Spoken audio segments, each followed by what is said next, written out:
temos de casados 45 anos, 3 meses, 28 dias. Temos 3 filhos, 4 netas. A mais velha delas casou ano passado. Eu não tive aqui ano passado, né?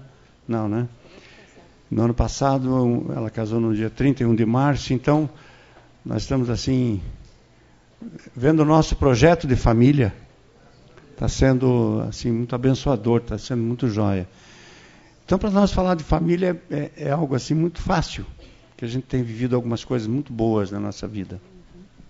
Até a irmã estava falando, né, que a gente tem que regar, né, que nós somos criação de Deus, somos planta que Deus criou, né? E a família é a criação de Deus, é projeto de Deus. E como que a gente tem regado a família, né?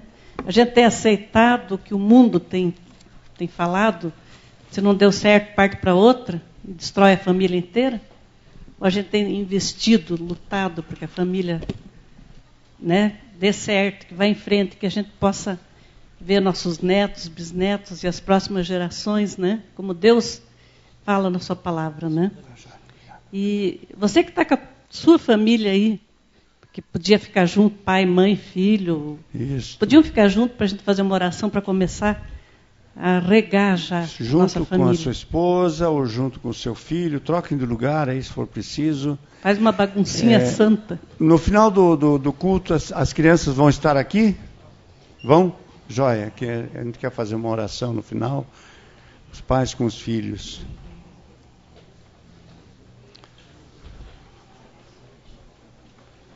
Joia.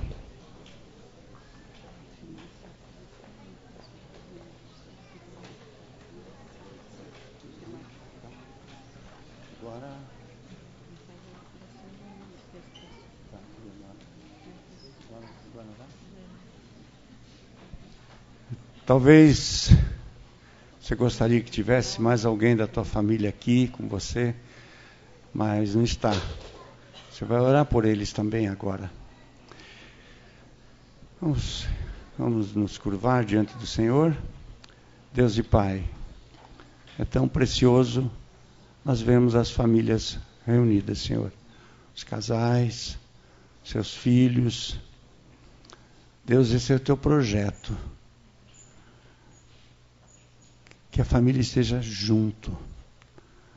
Obrigado, Deus, pela família. Ela pode ser atacada do jeito que for, mas ela é a minha família. Eu posso estar com um filho distante, mas ele é a minha família. Te dou graças pela minha família, Senhor.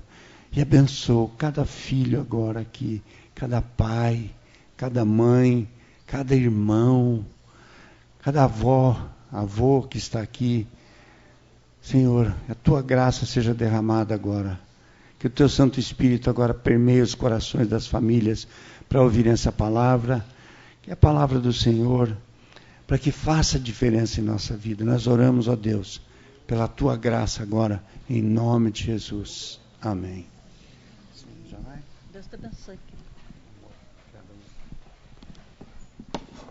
Eu queria que vocês abrissem lá em... Vou passar para cá. Acho que vai ficar melhor aqui. O texto que foi lido aqui agora há pouco foi Deuteronômio 6, de 1 a 10. E eu vou ler novamente esse texto.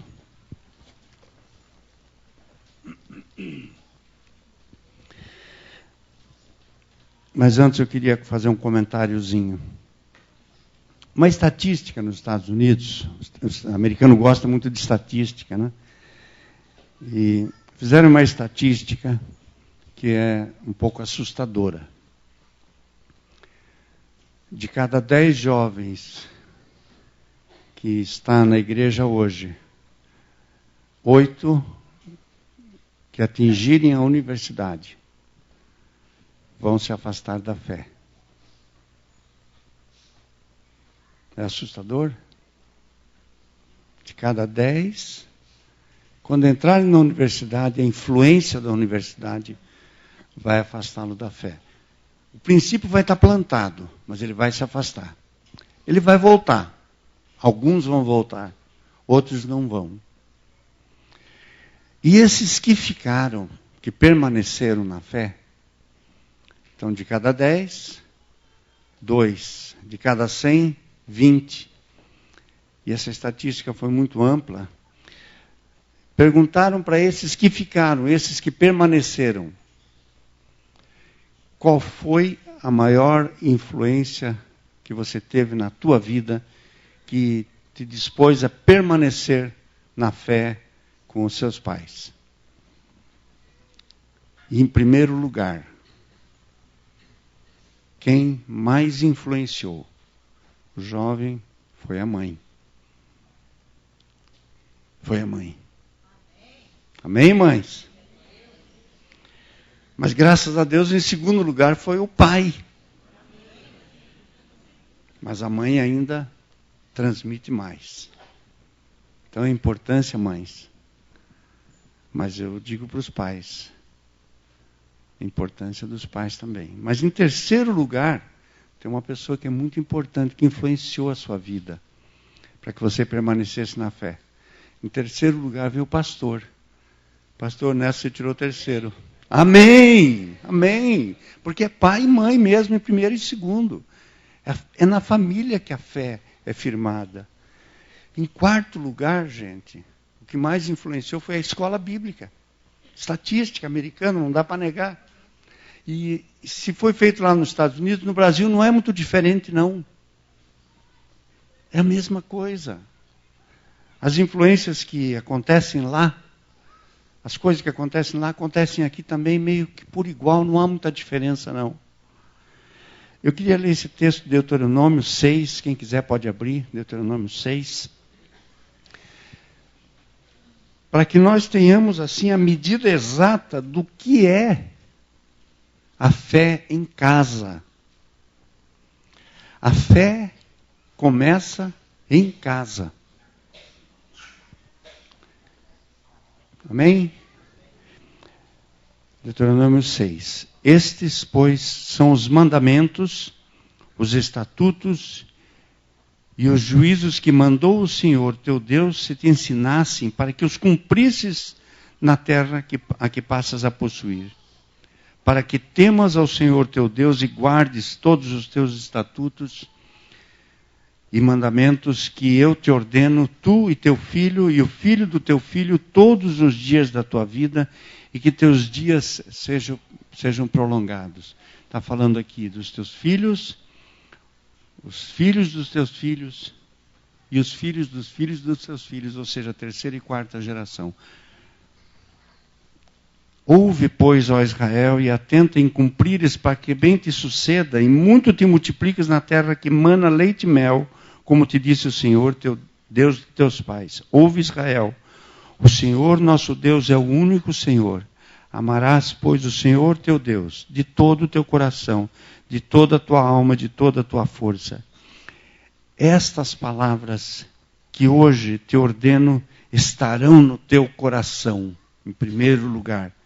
E depois, tu as inculcarás a teus filhos e delas falarás, assentado em tua casa,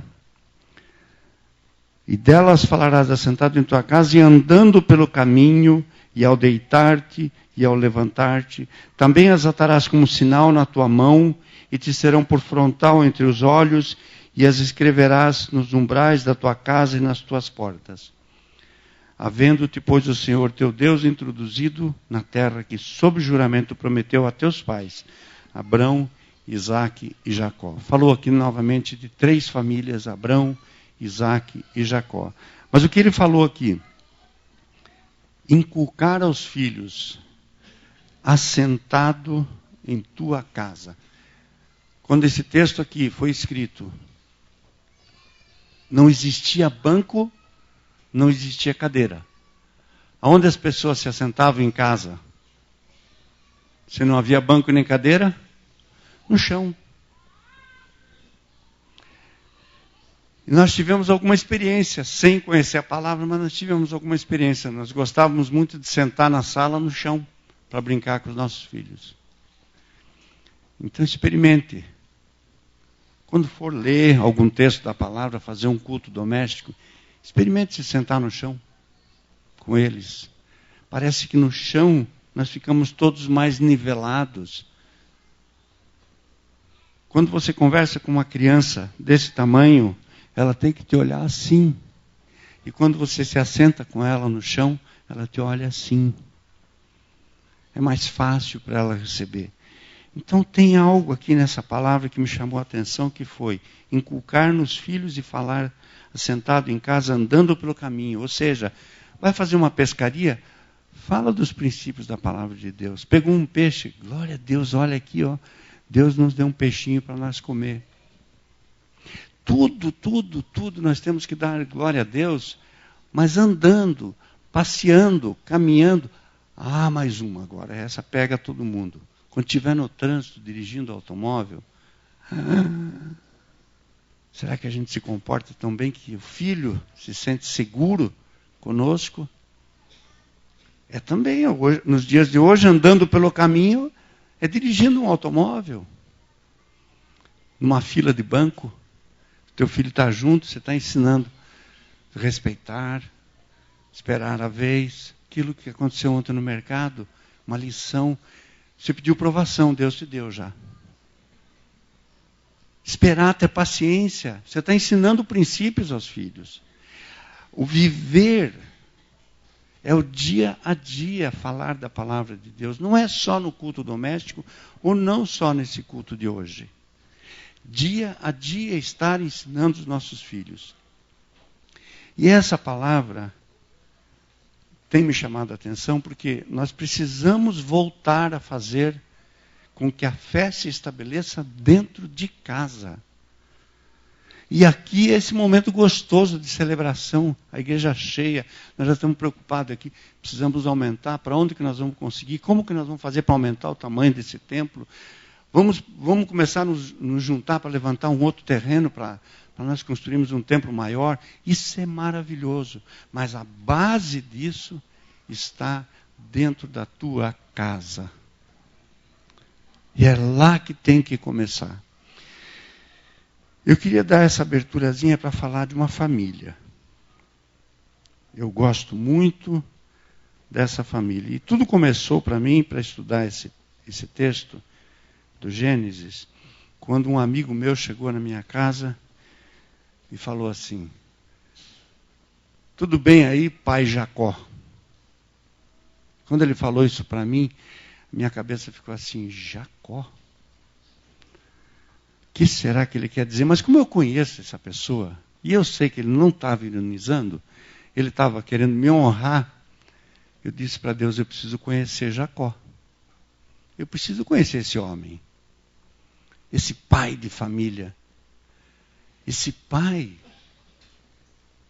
que é a única pessoa que tem o nome dele hoje de uma nação. Existem outros. Toda a Europa é nome de deusas gregas, todos. Alemanha, Bretanha, Gália, Dinamarca, Grécia, Itália, França, Portugal, todos, Espanha, todos são nomes de deusas. Brasil, o nome de uma árvore. Mas Israel leva o nome desse homem. Quando foi mudado o nome dele, desse pai de família. E fui descobrir, então, quando comecei eu preciso ler mais sobre Jacó, porque o meu conceito sobre Jacó não era muito bom. Então, quando aquele meu amigo me chamou de pai Jacó, eu digo: tá bom, obrigado, né? Mas eu preciso saber o que é que Jacó tem para alguém chegar e me chamar, querendo me honrar. E eu comecei a estudar, então, no Gênesis, a vida de Jacó. Descobri a primeira coisa: a pessoa mais falada no livro de Gênesis é Jacó. Ele é o homem mais citado no Velho Testamento, Jacó. Todos são chamados, toda a descendência é chamada descendência de Israel, Jacó.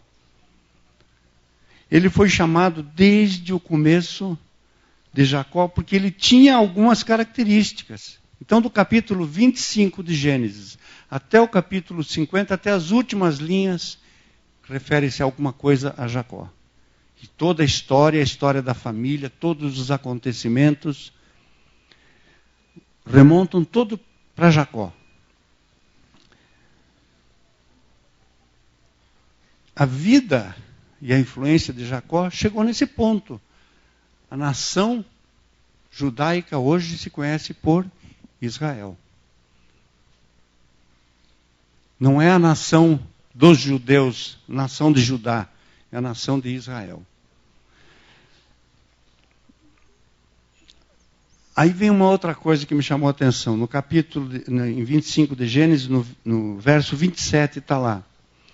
Eu vou ler esse texto aqui para chamar a atenção sobre algo que foi me saltando aos olhos. Algumas coisas foram me saltando aos olhos e eu fiquei muito grato a Deus por poder descobrir isso. Existe ou não existe preferência de filhos? Existe, né? Às vezes você se sente preterido pelo pai ou pela mãe. E aqui tem uma história bem interessante. No verso 27 do capítulo 25, diz assim. Eu não vou entrar em detalhes sobre mais sobre a vida de Isaac, vou entrar direto aqui nos meninos. Cresceram os meninos. Esaú saiu perito caçador, homem do campo. Jacó, porém, homem pacato, habitava em tendas. Isaac amava a Esaú, porque se saboreava da sua caça. Rebeca, porém, amava a Jacó. A influência da mãe sobre Jacó e a influência do pai sobre Esaú. Gosto pessoal. Amava mais. Então, quando você se sentir assim na tua casa, não se preocupe não, Deus te ama completamente. Supre o amor que falta do pai, aquela preferência, aquele gosto que o pai tem a mais. Não podemos negar, gente, nós temos gostos diferentes. Agora, uma coisa muito boa, não existe ex-filha, não existe ex-filho, não existe ex-pai, ex-irmão. Então você sempre será filho daquela mãe, filho daquele pai, filho ou filha. Ele pode dar alguma preferência por alguma característica que o teu irmão tem. Mas ele te ama igual. Ele prefere isso. Mas aqui vem a influência que me chamou a atenção. Rebeca amava Jacó. Por quê? Porque ele era mais pacato. Ele ficava mais em casa. Esaú saía muito mais da caça. Quem dava mais preocupação para a mãe? Era Esaú. Ele saía mais da caça, ele se arriscava mais. Quem dava mais alegria ao pai? Era Esaú, porque ele saía mais, armava mais. E o Jacó olhava, o Isaac olhava, Jacó estava dentro de casa. Então, quem teria mais característica de constituir família e ser mais caseiro? Jacó. Ele viveu isso na vida dele. Cada um tem uma característica, e isso é uma coisa que nós precisamos entender em família. Existem características diferentes. Todos nós somos diferentes. Não existe um outro igual a mim na face da terra. Nem da minha aparência. Tenho irmãos que são gêmeos, os dois gêmeos, e um deles é mais parecido comigo. Mas é diferente de mim. Características completamente diferentes. Maneira de viver, maneira de reagir às coisas. Então, família, você vai encontrar as pessoas diferentes. Do mesmo pai, da mesma mãe. Aí vem aquela história que me fez formar um conceito sobre Jacó.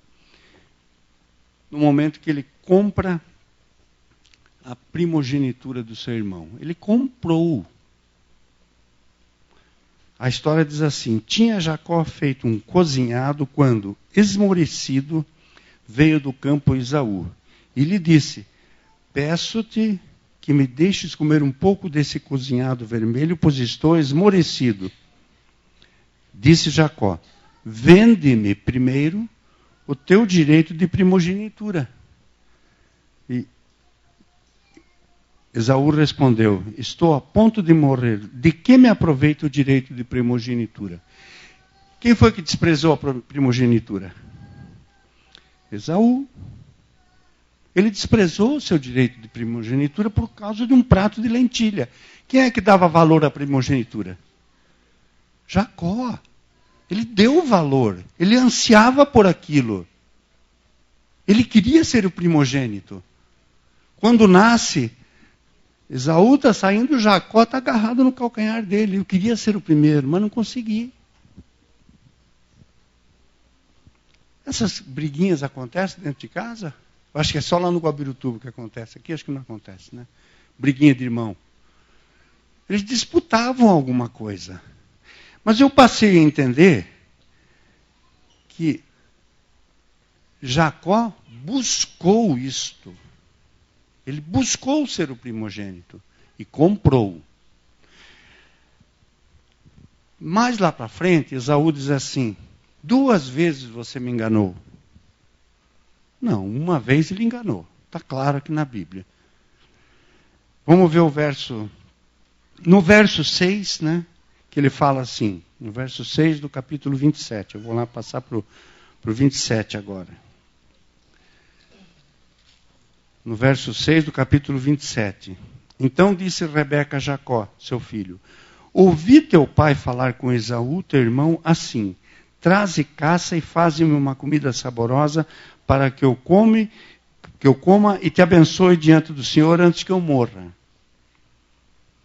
Então Rebeca, ela ficou atenta, peraí. O meu filho Jacó vai perder essa bênção. Então, quem é que tramou isto? Rebeca tramou. Ela tinha preferência que esse filho, por quê? Que esse filho fosse mais abençoado. Porque ele era mais caseiro, ele era mais voltado à família. Esaú era a caça e era a guerra. Mulher gosta de guerra? Todos balançaram a cabeça aí. Não. Homem é mais guerreiro. O homem parece que gosta de uma guerra. É verdade ou não? Nós somos meio guerreiros mesmo. Nós gostamos de luta. Nós gostamos de disputar espaço. Quando a Rebeca vê isto na vida do seu filho, ela busca dar para esse filho a bênção. Para quê? Para que ele constituísse família forte, porque ela sabia que Esaú poderia receber a bênção, mas não seria uma descendência forte, por alguns motivos. Nós já vamos chegar neles. Então, no capítulo 27, verso 36, no verso 36, quem estiver me acompanhando, disse Esaú: não é com razão que ele se chama Jacó, pois já 2 vezes me enganou, tirou o meu direito de primogenitura e agora usurpa a bênção que era minha. Quando ele se veste com pelo e tal, ele põe uma pele de cabrito, manda o pai tocar, o pai estava cego, o pai não viu. O pai ainda desconfia, a voz parece de Jacó, mas o pelo parece de Esaú. Então ele abençoa Jacó. Aí houve astúcia, houve conivência da mãe, houve todo um preparo para que ele conseguisse isso. Aí ele enganou. Mas a primeira não. A primeira ele comprou. Comprou o direito de primogenitura. Então, aqui, Esaú está sendo um pouquinho injusto, dizendo que 2 vezes enganou. Não. Ele se enganou, porque ele desprezou o direito de primogenitura. E depois, aí ele foi enganado. Todo o remorso que vem sobre Esaú, todo esse remorso, ele relata aqui.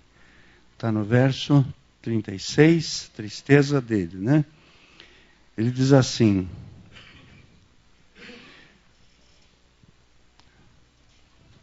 tirou meu direito de primogenitura, agora usurpa a bênção que é minha. E disse ainda, não reservaste, pai, pois bênção nenhuma para mim? Então respondeu Isaque a Esaú, eis que constituí Jacó, teu senhor.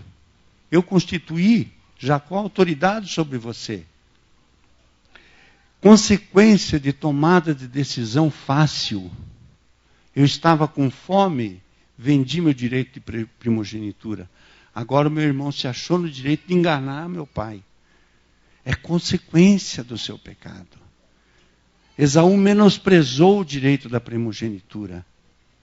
Havia uma promessa sobre Isaque, da grande descendência para ele.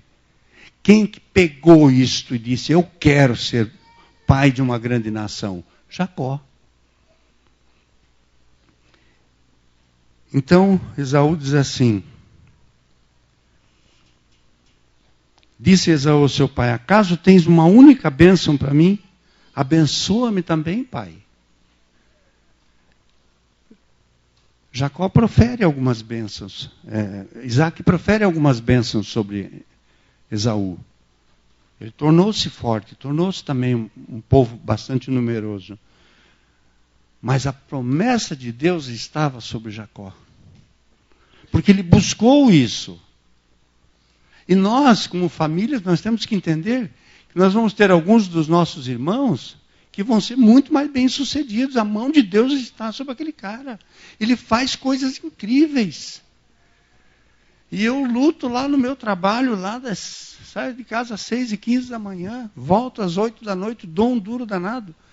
Mas glória a Deus, cada um tem o seu espaço no reino.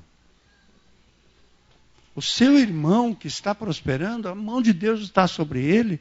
Glória a Deus por isso. E nós vamos observar na vida desses dois homens também duas atitudes muito diferentes. Jacó, ele sofreu consequências por ter feito do jeito que ele fez. Ele buscou essa bênção. Em conivência com a mãe, Rebeca, ele busca essa bênção, conquista essa bênção. Mas ele teve que lograr o irmão. E você logrou o irmão, vai ter consequências. Olha no verso 42. Chegaram aos ouvidos de Rebeca essas palavras, né? Primeiro tem o que Esaú diz assim.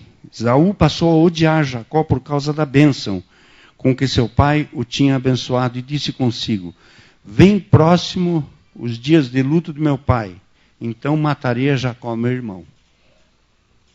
Ou seja, no dia que meu pai morrer, eu vou honrar meu pai, mas no dia que ele morrer eu vou matar meu irmão. Não vou deixar nada para ele. Então chegaram aos ouvidos de Rebeca essas palavras de Esaú, seu filho mais velho, e ela mandou chamar Jacó, seu filho mais moço, e lhe disse, eis que Esaú, teu irmão, se consola a teu respeito, resolvendo matar-te. Agora, pois, meu filho, ouve o que te digo, retira-te para a casa de Labão, meu irmão, lá em Harã, fica com ele alguns dias até que passe o furor do teu irmão e cesse o rancor contra ti e esqueça do que lhe fizeste. Então providenciarei e te farei regressar de lá. Porque hei de eu perder os meus 2 filhos num só dia? Um vai ser assassino e o outro vai estar morto. Perderia ela os 2 filhos. Ela então usa uma estratégia. Tira Jacó dessa casa e manda para a casa do irmão dela. Bem distante. Lá ele vai estar debaixo da autoridade do irmão dela. E Esaú não vai ousar chegar lá na casa do irmão, na casa do tio, porque lá é uma outra autoridade.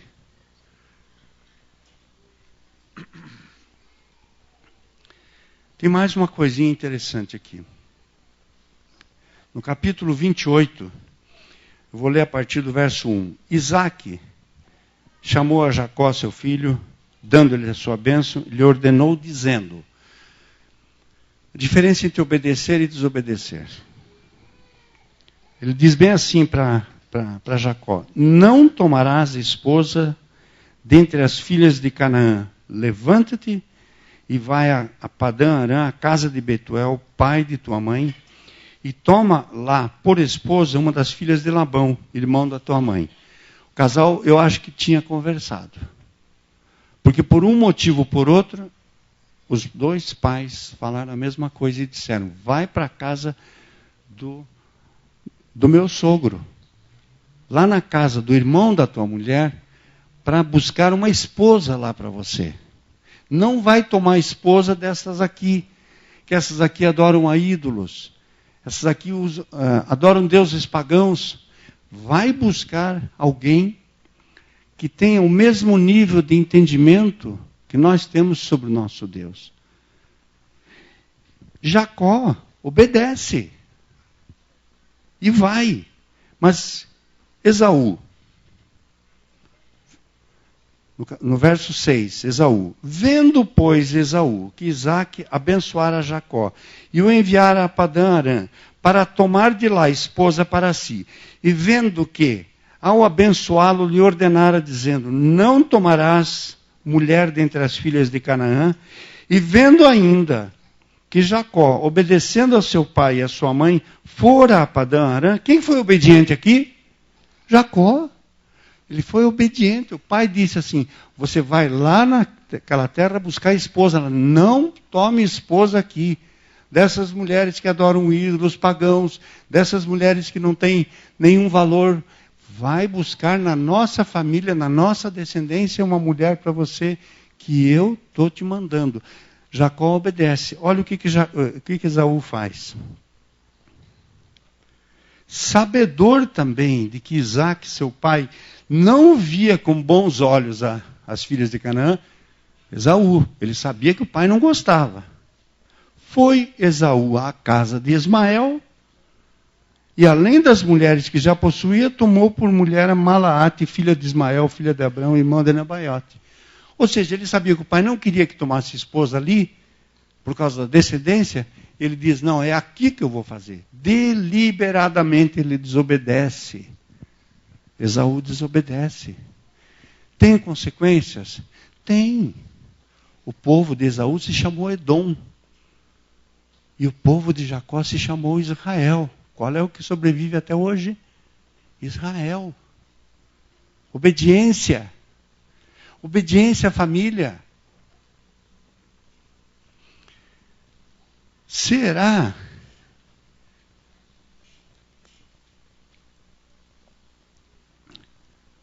que se Jacó tivesse resolvido desobedecer, ele teria essa bênção toda que ele teve? Ou ele teria sofrido muito mais? Bom, não foi só isso. A partir desse momento, aqui no capítulo 28, no verso 10, começa: partiu Jacó de Berseba e seguiu para Harã, como o pai e a mãe mandaram. Ele foi obediente. Tendo chegado a certo lugar, ali passou a noite, pois já era sol posto, tomou uma das pedras do lugar, fê-la seu travesseiro e se deitou ali mesmo para dormir. E sonhou. Ali Deus começa a falar com Jacó. Deus começa a olhar para o coração de Jacó e diz: eu preciso agora transformar esse homem. E Deus tem um projeto para Jacó. E começa a transformação, que ele tem a visão. Uma escada cujo topo atingia o céu, e anjos de Deus subiam e desciam. Perto dele estava o Senhor, ele disse: eu sou o Senhor, Deus de Abrão teu pai, e Deus de Isaque. A terra que agora estás deitado, eu te darei, e a ti a tua descendência. A tua descendência será como o pó da terra. Estender-te-á do ocidente para o oriente, do norte para o sul. Em ti e na tua descendência serão abençoadas todas as famílias da terra. A promessa que Deus tinha dado a Abrão, deu a Isaque e agora está dando a Jacó. Porque ele obedeceu. Ele seguiu as ordens dos seus pais. Filhos, ouçam seus pais. Você está com seu pai aí? Diga: pai, pode falar que eu vou te ouvir. Fale para o seu pai, se você está com seu pai aí. Pai, eu vou te obedecer, eu vou te ouvir, pai. Porque a bênção, ela não acontece por acaso. Ela acontece em consequência da obediência. Esaú decidiu desobedecer, tornou-se forte também, porque havia uma bênção do pai sobre ele. Ele tinha uma identidade segura, Esaú. Ele fazia o que gostava, mas decidiu desobedecer. Teve consequências. A partir do capítulo 29, Jacó encontra-se com Raquel e começa aí então o seu coração a se mover para constituir a sua família. Mas começa aí um tratamento para a vida dele. Deus dá para ele um sogro que era muito mais esperto do que ele e faz ele trabalhar 14 anos. Mas ele perseverou e levou não só Raquel, Lia, mais as 2 concubinas. Levou 4 esposas. O cara sabe produzir, hein? Ele trabalhou, mas ele foi e cobrou aquilo que estava no acordo. E foi um tratamento de Deus para ele. A tal ponto que chega um momento que ele quer fugir. Capítulo 28. Capítulo 29 já.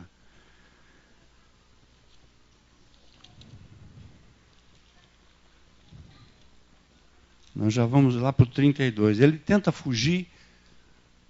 Labão vai atrás, questiona, ele conserta a situação, porque ele diz, olha, eu trabalhei para você, era para trabalhar 7 anos por Raquel.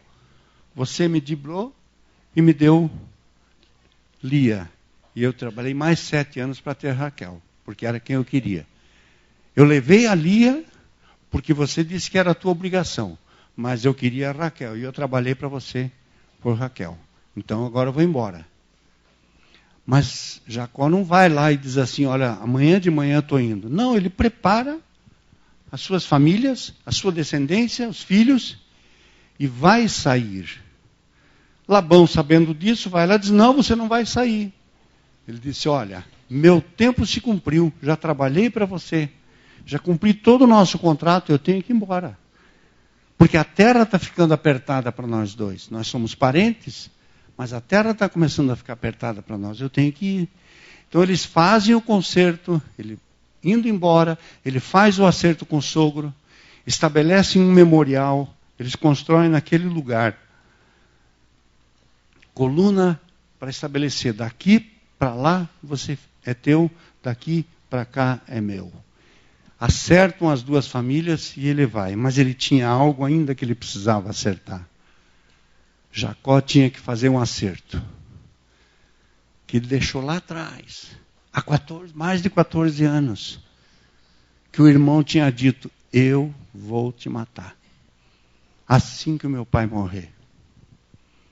Ele tinha que fazer esse acerto. E quando ele sai, ele vai em direção ao irmão. Porque ele tinha que acertar isso. Ele não poderia viver a sua vida sem consertar o que fez com o irmão, porque Esaú não era ex-irmão dele. Era irmão dele. Do mesmo sangue, os 2 estiveram juntos no ventre da mãe. Essas horas eu digo, conserto em família às vezes é difícil. Acertar com o seu irmão é difícil. Às vezes aqui na igreja, acertar com o seu irmão é difícil. Mas você tem que buscar a Deus como ele buscou. Como Jacó buscou. E disse, eu vou. Eu vou e vou tentar reparar o que eu fiz. E ele sai. Capítulo 32, no verso 1 e 2. Também Jacó seguiu o seu caminho e anjos de Deus lhe saíram a encontrá-lo. Quando viu, disse, esse é o acampamento de Deus. E chamou aquele lugar Manaim. Então Jacó enviou mensageiros adiante de si a Esaú, seu irmão, à terra de Seir, território de Edom. Ele lhes ordenou aos seus empregados, né? Assim falareis ao meu senhor Esaú. Opa, mudou o tratamento. Ele já está chamando Esaú de meu senhor. ele já está mostrando para Esaú que ele quer devolver a autoridade que ele tinha como primogênito. Ele já está arrependido. Ele já passou por Manaim, por Betel, por Peniel, que foram os momentos que Deus falou com ele, em que ele teve a oportunidade de se arrepender, e ele se arrependeu. Houve momentos aqui que Jacó teve medo. Eu vou continuar lendo aqui. Assim falareis ao meu senhor Esaú: teu servo Jacó manda dizer isto: como peregrino morei com Labão, em cuja companhia fiquei até agora.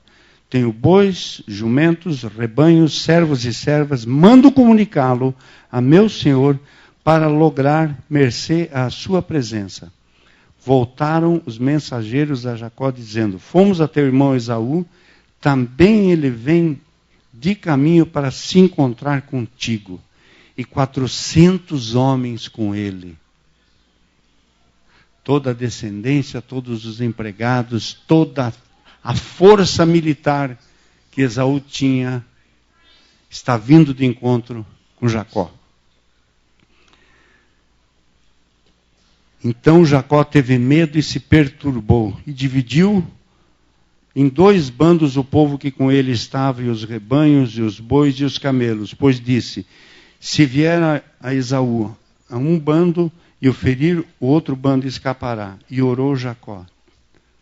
Aí ele volta para Deus. Deus de meu pai Abraão, e Deus de meu pai Isaque, ó Senhor, que me disseste: torna a tua terra. Porque novamente Jacó estava obedecendo ao que Deus mandou ele fazer. Volta para a tua terra.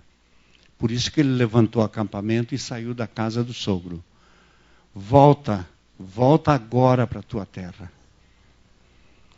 O Senhor me disse: torna a tua terra, a tua parentela, e te farei bem. Sou indigno de todas as misericórdias, de toda a fidelidade que tenho usado para com teu servo. Ele está orando a Deus, né?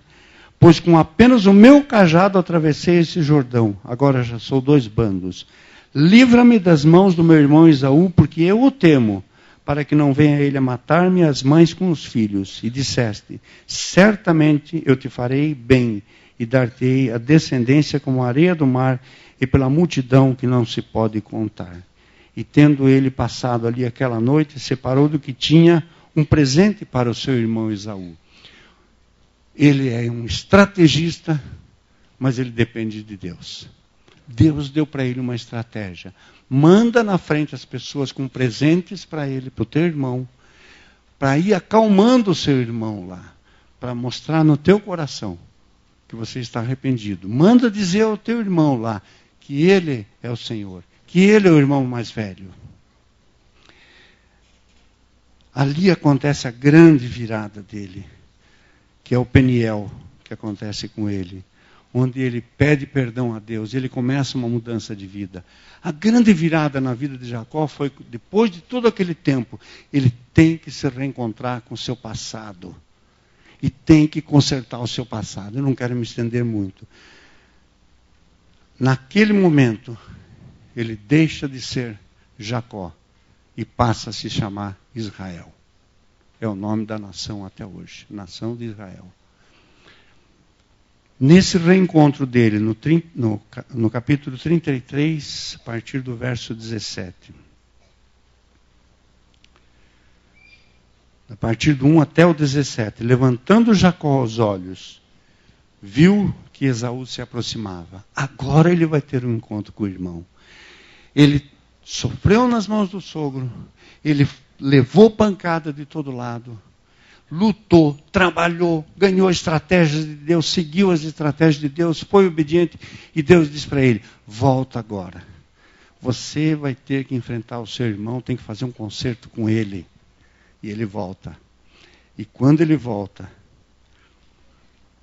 então passou os filhos a Lia, a Raquel, pôs as servas e seus filhos à frente, Lia e seus filhos atrás dele. Lia e Raquel, ele coloca atrás dele e diz: eu vou na frente, vocês estão debaixo da minha proteção. Vocês são a minha descendência. Eu vou conversar com o meu irmão.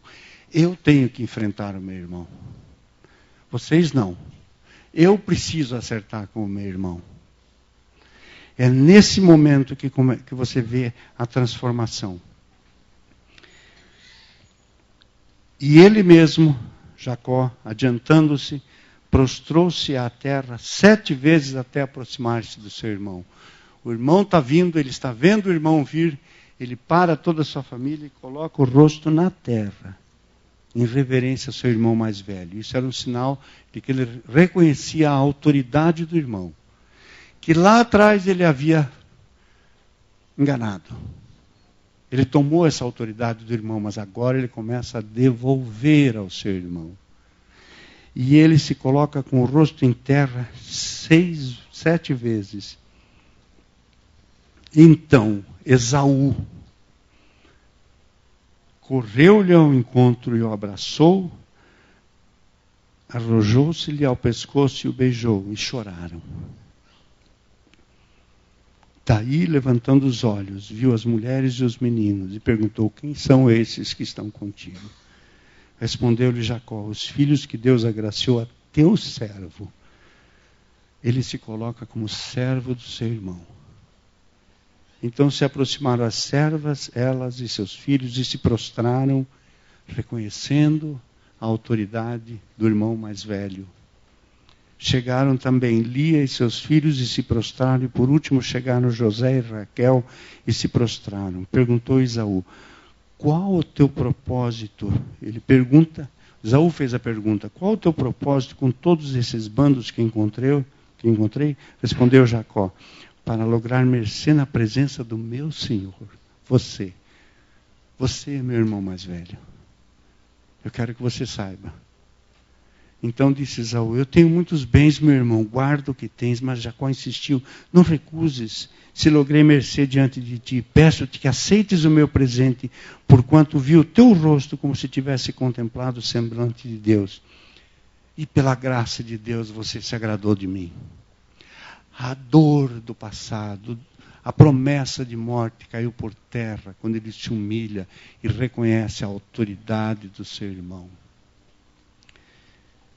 À medida que eu fui lendo esse texto, que Esaú podia estar ferido, mas estava olhando o seu irmão, um novo homem, uma nova nação. Olhou para aquele homem com seus filhos, protegendo a sua família. Ele atravessou quando ele foi com um cajado na mão e uma sacolinha de comida. Quando ele voltou com toda aquela família, com toda aquela descendência. E no final,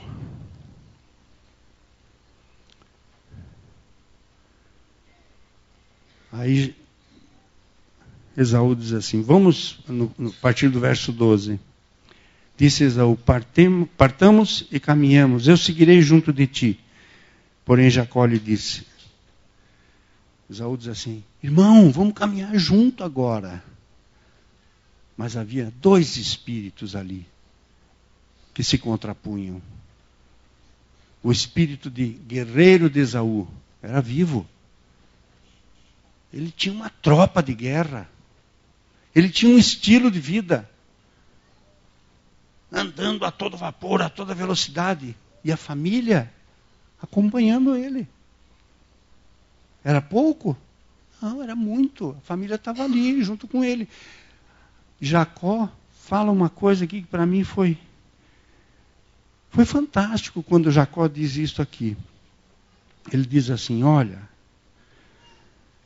Esaú diz assim, eu vou seguir junto de ti. Porém Jacó lhe disse, meu senhor sabe que esses meninos, a minha família, esses meninos são tenros, e tenho comigo ovelhas e vacas de leite. Se forçadas a caminhar num só dia, morrerão todos os rebanhos. Passe, meu senhor, adiante de seu servo, e eu seguirei, guiando-as pouco a pouco. Olha Jacó, olha a preocupação dele com a família dele. Olha, vai você à frente, você tem um exército, aí toca o teu exército. E eu vou seguindo você pouco a pouco, porque eu tenho os meninos novos. Eu tenho vacas de leite, ovelhas, que precisam da alimentação para a minha família. Se eu correr muito, eu vou perder filhos no caminho. Vão morrer pessoas. Eles são tenros, eles não podem andar no passo de um guerreiro. Então, meu irmão, vai na frente. Porque eu te seguirei guiando-as pouco a pouco, no passo do gado que me vai à frente, e no passo dos meninos, até chegar a meu Senhor. Ele demonstrou ali, eu tenho família. Meu irmão, eu estou certo com você, quero andar com você, mas eu não posso deixar de cuidar da minha família. Você que tem grandes projetos, siga, vai meu irmão, vai na frente. Eu vou cuidar da minha família. E com essa palavra eu queria que você agora, como pai, olhasse para o teu filho. Fique de pé, junto com o teu filho, você que está com o teu filho. Vai junto do teu filho agora. Vocês que estão com os filhos terão esse privilégio.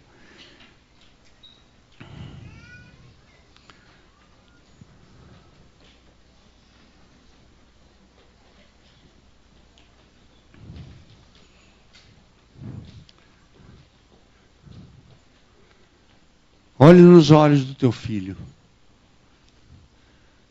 e fale para ele: filho, eu posso estar correndo muito, mas eu prometo que eu vou te esperar, filho. Eu vou cuidar de você, meu filho.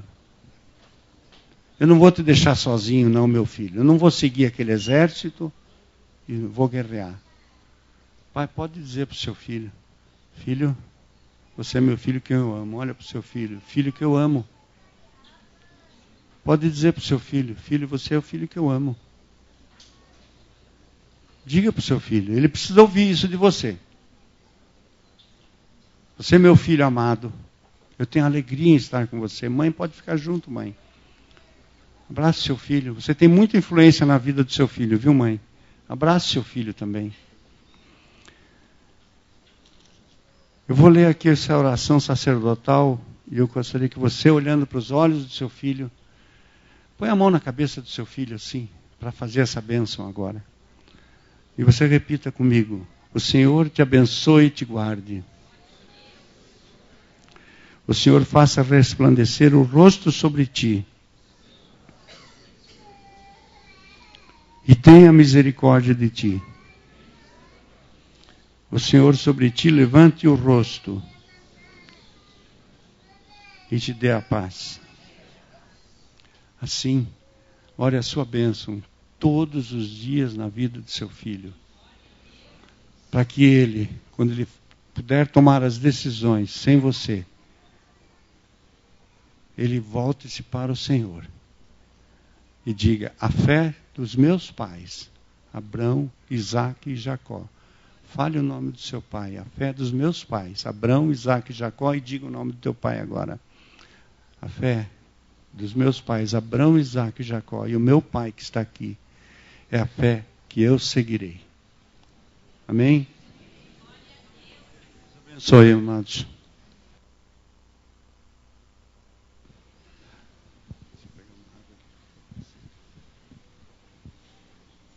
Nós ouvimos hoje sobre esse importante tema.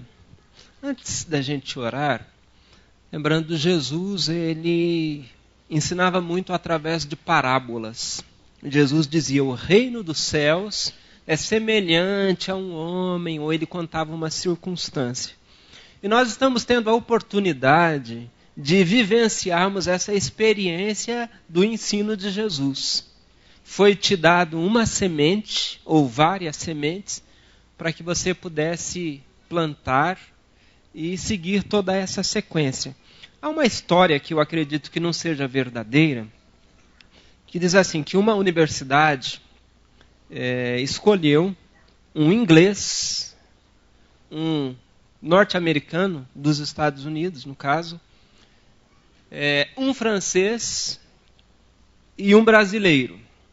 E eles teriam 10 anos, preste atenção, teriam 10 anos para desenvolver um trabalho falando a respeito do elefante.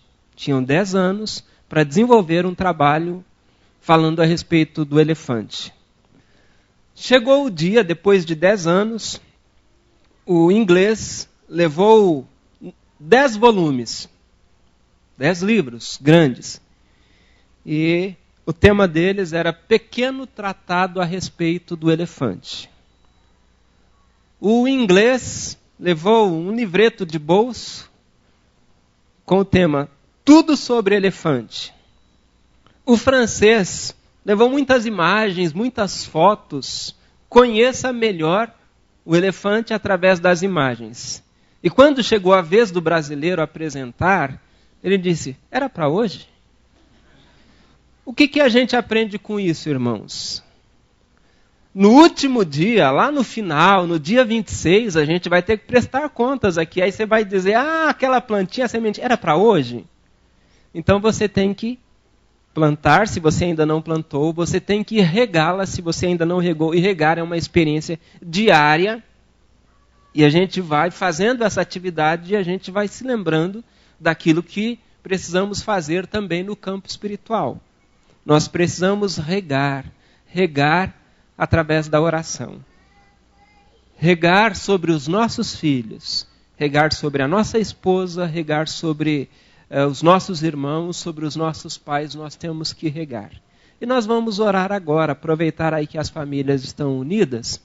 Eu gostaria que vocês aí abraçados, fizessem aí esse momento aí e pudessem chamar a Rayane aqui, para orar junto comigo. E a gente vai orar aqui, juntos como família, pedindo a Deus que esteja nos abençoando. O desafio nosso é regar sobre todos os outros da nossa família. A semente que foi plantada. E o nosso desafio e o nosso desejo é ver que essa semente cresça. E o nosso desejo é ver que a nossa família cresça em todos os aspectos. Nós vamos orar então. Deus,